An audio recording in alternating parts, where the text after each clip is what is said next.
Hi there, thanks for joining me. So to continue off of the idea of emotions, we had a little bit of insight onto the name it to tame it idea. Now I want to talk a bit about the job of emotions. Emotions certainly exist for everybody and for a reason. Even the ones that are traditionally seen as negative, not so good. So anyway, anger usually comes up to motivate us to change something, to do something different.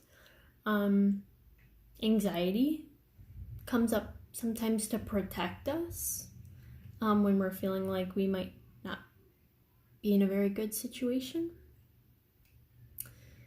Sadness comes up and happiness comes up.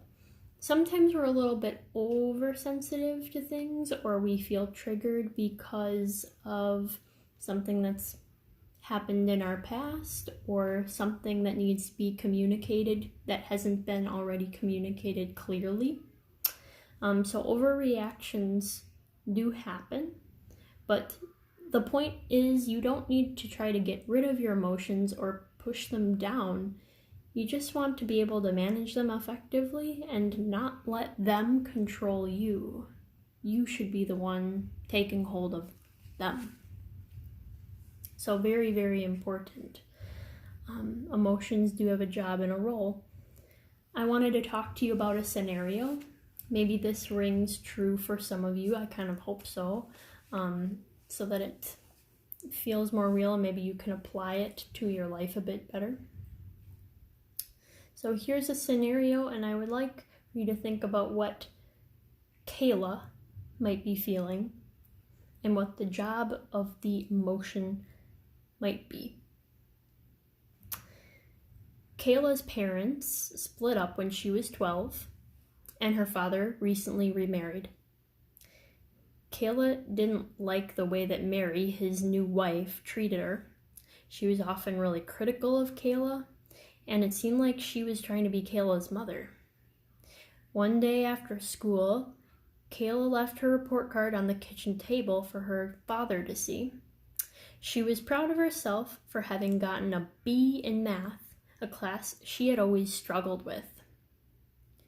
Mary looked at Kayla's report card before her father could see it and told Kayla she was going to have to work a lot harder because B's were not acceptable. So do you think Kayla might be feeling anger, anxiety, sadness, or guilt?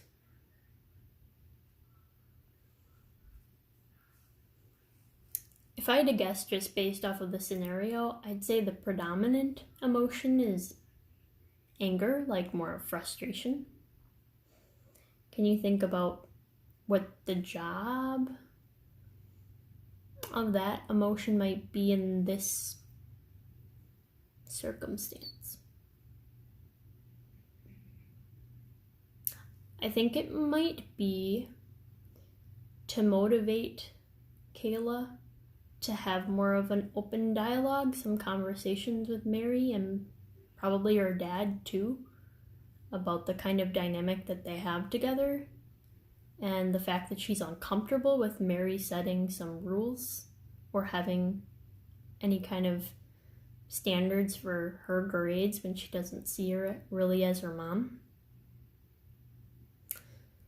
So I want you to think about potentially a situation where you have had an emotion that you were a bit uncomfortable with and what the job of that emotion was in the moment. Just respond to me with a comment of 1 to 2 sentences about what was going on, what the job of that emotion was. I'll be glad to see it.